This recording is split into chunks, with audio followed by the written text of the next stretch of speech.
Today I wanted to talk to you about a story, and I entitled the article, "The Photon Belt, a shift into the fifth dimension." So this is from my book, The Liberation Diet. And the reason why I found it is because I didn't feel well in my own body about 10 years ago after I had my baby. And I put on a few kilos and I wanted to try to get rid of them, but I did not want to do the typical diets. First, because I don't think they work. And second, because I was getting very confused. And I realized that if I was going to do this right, I had to do it from inside out. And that means I go out, research, and find the things that work for me, and then put them together and mix them with the reality in which I live, and I start giving them to people in a way that it can help them as well. So I thought, many people say, we are what we eat, but think about it. If consciousness comes first, really, we eat what we are. Because if everything outside us is a mirror, then when we are eating something, is because we need to keep the vibration or represent the vibration of who we are at that time. So that food will maintain the vibration. So if you say you're smoking, or you're eating too many hamburgers, or you're eating rubbish food, it's because your body is asking you for that. Why is it asking you for that? Because at a certain level, we are in a place that we need to keep eating that food, even if it is to get sick with it, in order to manifest a lesson we need to learn. It's all about taking responsibility.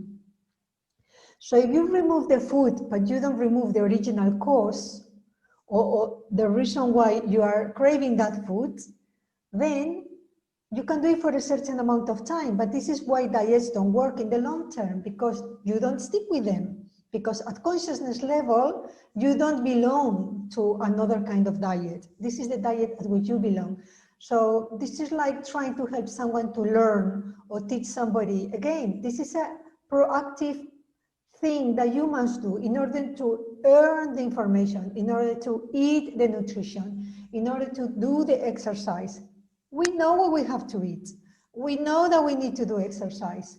We know that we need to do the things right in order to be successful in life. Yet we self-sabotage. And the reason why we self-sabotage is because we are not ready to shift our vibration to a higher place. And so we need to keep ourselves living in that band of frequency. And in that frequency band, we have to find everything that the law of attraction will bring us: the people, the food, the information, the school, the boss, the wife, the children, the family. Until we clear the underlying patterns, like that's why I always talk about the iceberg, like the 2/3 of the iceberg that live underneath. And when you work in the background, in the subconscious, in the shadow self, in the hidden part of us that we are not looking at, when we deal with that, the diet cleans itself. We get motivation to go and do exercise. We start attracting nicer people, or boss becomes nicer or walks away, or we find another job. So I start with the premise: we eat what we are. We are, therefore we eat, not the other way around.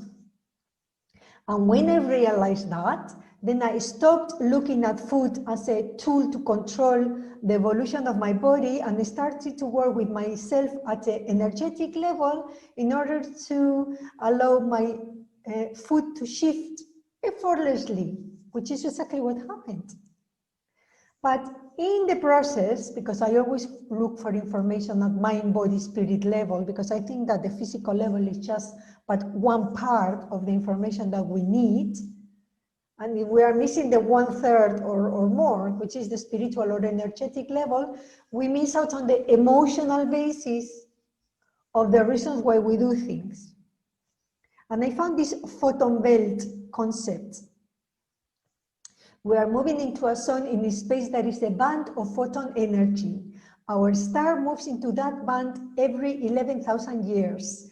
Last time we were in Atlantis, and Earth is now completing a 24,000 to 26,000 year cycle with this photon belt.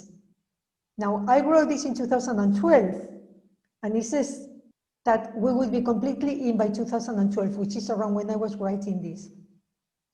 And it says, in the photon belt, the walls between the different dimensions become increasingly thin or non-existent. Time will also shift in our perception, which is the reason why we find ourselves more and more displaced in multi-dimensions, thinking, where was I? Or losing consciousness, or stepping out of the world, coming back and saying, what's happened? Or I lost half an hour in my watch, or this minute looks very long, or I can't believe the day is gone, 24 hours disappeared. It's just like a funny sense of time. Time is not like steady, like, if you think about it, what it used to be like.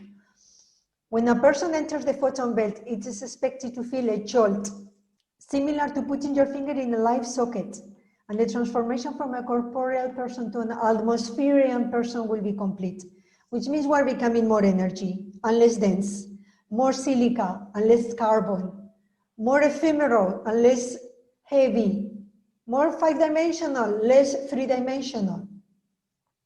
But the one thing that caught my eye, and that's the reason why I'm bringing this up, is because it says atmosphere is compressed and everyone will feel bloated. Now, I don't know about you, but I've been feeling bloated for a very long time. And it doesn't matter what I've done food-wise.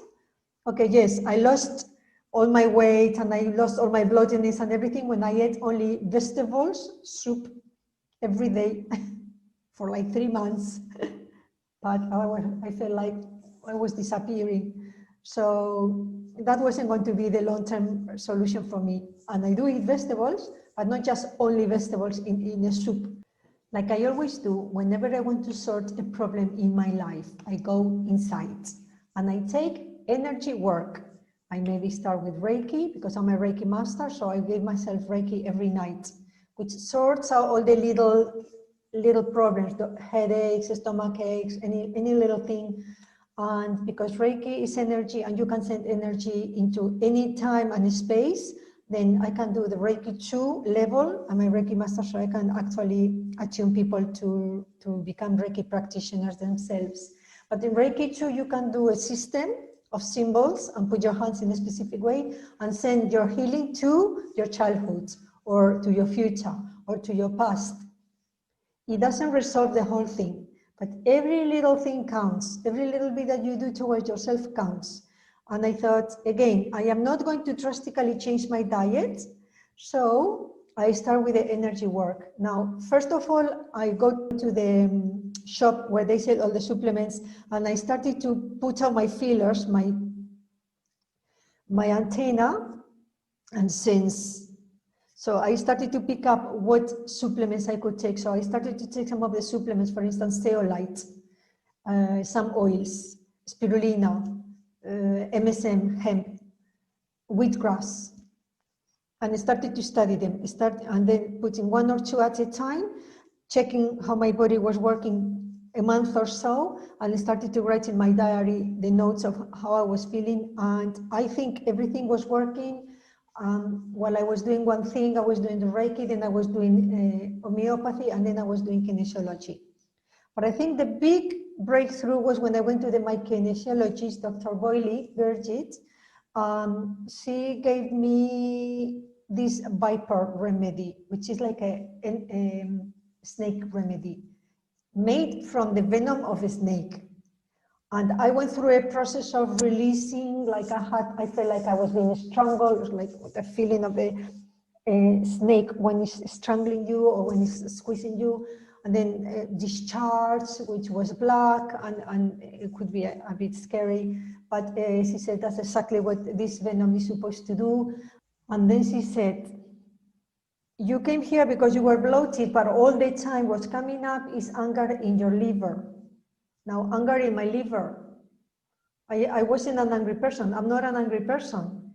But she says, it's not really your anger. It's genetic anger, ancestral anger, is anger from previous generations, from trauma from childhood. It's a combination. It doesn't mean that you are angry. It means that the vibration, that frequency is stored in your liver. And I mean, liver is the organ that allows you to live. So in many religions, they say that it's the seat of the soul. We were doing this for about a year. Later on, I was given lachesis, which is another snake remedy. You may wonder, what is all this with the snakes? I have a very strong snake totem in my spiritual growth house. So, and I am also a snake in the Chinese calendar. I'm a snake in several archetypal frameworks. But the summary of a snake is that I always feel that I need to push through in order to shed my skin, because I physically feel that I can't breathe. I feel that I'm going to die. I need to break through. It's like that climbing my freedom, and the process of shedding your skin can be painful and can be daunting, and is and has been, not so much now because I've been doing it for so long, but I embody that metaphorical or metaphysical or archetypal snake, and I went through the process. And this was the time where I needed to do it physically, because I've been doing energetic work for a very long time, and my spirits told me, you need to start working with your body because it's holding you back. And you cannot continue to grow spiritually if you do not work with your body as well. Now, most people work with the body first, and then they work spiritually, because it's like a logical conclusion. But I started with my spirit because I felt I was depressed when I got divorced 24 years ago. And so I started into spirituality. And with that, I was so happy doing my work that I forgot about the body, because I thought it's a lot of hard work. And you know what? It just doesn't work. You lose your balance. The gap was growing bigger and bigger. So I went back into this lachesis, which is another snake remedy, and she gave it to me in a 10,000, which is very, very, very strong. And then I felt that something shifted. And I will tell you what shifted, just so that you know if this is exactly what you want to achieve. And I think it is what you want to achieve. And I say to you, you will not achieve it by tweaking your nourishment, your nutrition, or your diet. This is deeper work. You may need to go to a therapist, to aromatherapy, craniosacral therapy, body talk, kinesiology, homeopathy, Reiki, or all of the above, like I have done, and DNA tweaking, like repatterning, DNA repatterning, galaxial alignment, the switching off of your light body. You may be thinking, are you talking about the Star Trek program or what? It's not a Star Trek program. We are energy. We just have to get used to working with energy like it's a normal thing. Okay, don't just go to any person who says they can do this and they can do that, because there are a lot of people who are cuckoo on the head. So we always need to discern that the person feels right and the person has integrity, check out the work they've done, ask to talk to somebody or look at the reviews from customers and so on. So what I'm saying is that when we go to the doctor, it's easier because the doctor has got a reputation and you feel safe. But this world is a little bit more self-made, and it can be dangerous if you fall in the wrong hands. So the thing to do is to make sure that the person you go with, first, it feels right. Second, have a chat. See if it's convincing. See if you feel you can trust them. And third, look at what they've done and with whom they've worked. Talk with them or read the reviews online and so on. There is more and more information about who is who. But when you find your right practitioner, then again, it's not like going to the doctor. You go for one session and you come out and they give you a tablet. They're not going to take the illness or the circumstance or the situation away. They're going to work with you, and it's going to be a slow shift. So what I do, I work with it and I write everything down, and I pick up how everything is changing all around me, and I start pinpointing the changes in my feeling, in my persona. So what I'm saying is that this energetic work is a process, and nobody can save you. Nobody can do it for you. They can work with you, but you are the conductor of your own orchestra. You are the one who has to decide, yes, I stop. So normally I do it for 6 months or a year, then I stop. And then you don't go every week, or you can, but I go once a month for a while and then I stop. And I recharge, I redirect, I look at where am I going and so on. It's the process I've learned to do. But in the case of this kinesiology with the diet, I found that I cut the umbilical cord of comfort food. So because I no longer was lured to eat certain foods. And I didn't feel depressed when I didn't eat big quantities. And I lost the fear of starvation. I can live with some feelings of hunger. In fact, I love feeling a little bit of hunger sometimes. When I go to bed, because I have dinner very early, and then it's all digested and I have a tea, for instance, I go to bed. It's nice that my stomach is a bit empty because it feels like I feel lighter and not so like when you are full in bed and your body is trying to digest when you are sleeping. So you start getting into habits that work for you. And I feel, they say age, but I feel lighter now and better than when I was younger because I think that I have a bigger integration of my mind, body, spirit. The other thing that I noticed is that I was able to say no to food. Like in the past, if there was food, I had to eat it. If I was, for instance, in a wedding, I would stuff my face because there was so much food on the table. But now I just do put on my plate what I know I'm going to eat. And that's it, because once I feel full, switch off.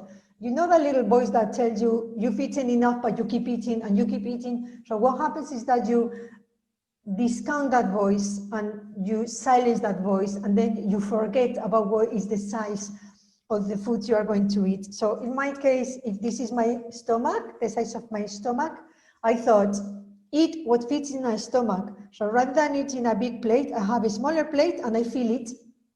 And I'm happy with that because I am used to eating those quantities. I found this man who was 93. It was really nice man. It was a friend of mine. And we were in the little house party thing. And this man is called all over the world.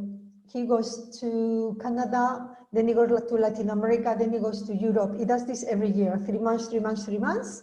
And he meets all his friends in universities and he gives talks about history and economics.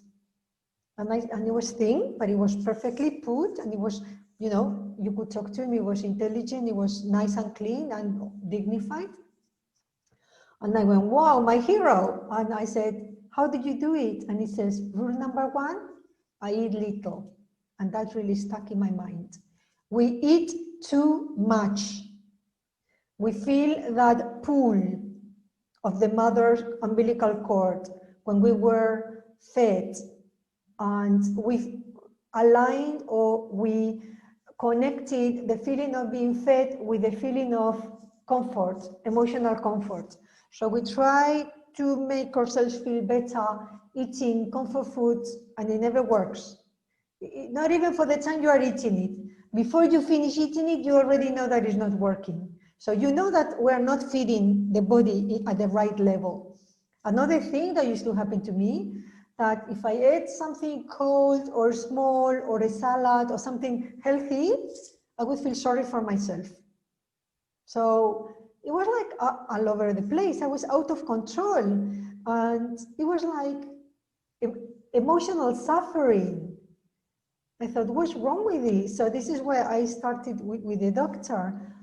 And after the process, which took about a year, so unfortunately, I'm not going to tell you eat this or eat that, because that's not going to work. That's exactly what I'm saying, that doesn't work. So I started to feel more on the right path. I started to feel more balanced. I didn't feel so much sugar imbalances. I didn't feel like hungry when I wasn't eating, or I didn't feel like I was starving or rich for any food in the house. Before I went to this doctor, I felt a lot of struggle, and I realized that it is all about love. It is all about self-love. And the food can be your help and can be your friend, but it's not going to do it for you. It's only a tool. The food is not going to keep you healthy. You are going to keep yourself healthy if you do the energetic work that is required. We need to understand that this is a process. And with every little change in our emotional and energetic level, we have a change in our life circumstances, be the food, be friends, be family, be work, whatever. And we're having to learn to work like an ant, one little step at a time. And we're having to be patient with ourselves and give ourselves time. And we are going to have to learn to be responsible and stop asking people to do it for us and give us solutions. We are going to have to start learning to find the solutions one little thing at a time. And when they don't work one time, then at least we can tick them off and discount them. That is not the path for me. So basically, it is a huge world out there, which is the reason why I write my books. My books are like workshops and summaries of the things that work for me. They may not work for you, but if at least I put you on the path, you can look at the book, you can read it, you can apply it, and then you can decide work, didn't work. I always think if I read one book and I get one tip, one less tip that I need to worry about.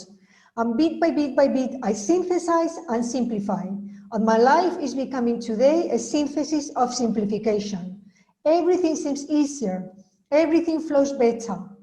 And that's what I think is aging in a happy, harmonious way, where all the possibilities out there, if there is 100 possibilities, I only need to look at 20 today.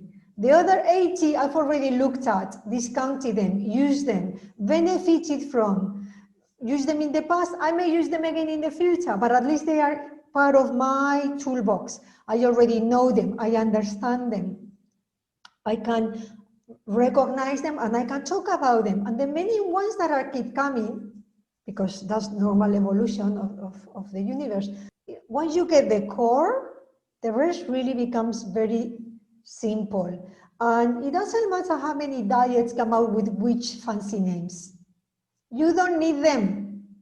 Because once you get what works for you, you can, out of curiosity, or if you are a foodie and you like enjoy new things, you can go and explore and have the adventure of the flavors and the tastes.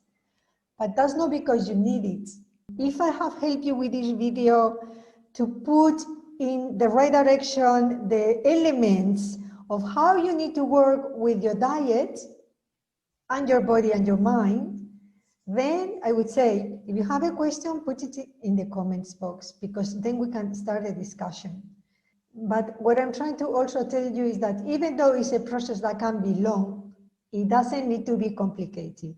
But once you learn to work with the process and the steps, then it becomes a very enjoyable process, because every step that you give in the right direction is a point of liberation, and every point of liberation is empowerment, freedom, and strength. Strength that comes from balance, no strength that comes from controlling. I hope I came clear. If you have questions, please ask me. If you want me to do another video in one specific issue, I will. But in any case, this is my little penny worth. So thank you so much for watching, and I'll see you next time.